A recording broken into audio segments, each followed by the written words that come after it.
તો ફાઇનલી મસ્ત મજાનું વાડિયાથી કામ પતાવીને હું નીકળી ગયો બારગામ. આજે વાતાવરણ પણ મસ્ત છે અને ભાઈ થોડો તડકો હોતન પડે હો ભાઈ. બારગામ પૈસા લેવા જાવું કેમ કે હમણાં સાતમ આઠમ આવે ને તો જોઈશે નહીં વાપરવા.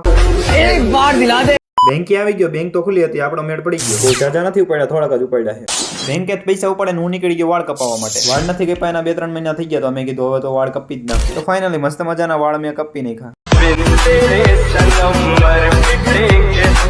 વાળ કપીને નીકળી ગયો દરજીની દુકાને કેમ કે મારે કરાવવાનું હતું પેન્ટ ફિટિંગ. દુકાને પહોંચ્યો ત્યાં તો એ ભાઈ નતા, પછી ભાઈને ફોન કરવો પડ્યો.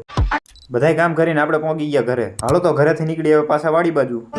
જોઈ લ્યો આ છે મારા ગામની નદી. તો જેમ તેમ કરીને તો આવી તો ગયો હું વાડીએ. આપણા બળદને ખેતરમાંથી છોડવાના હતા તો ફટાફટ એને છોડી નાખ્યા અને વાડી બાજુ લઈ જાવ હું હવે.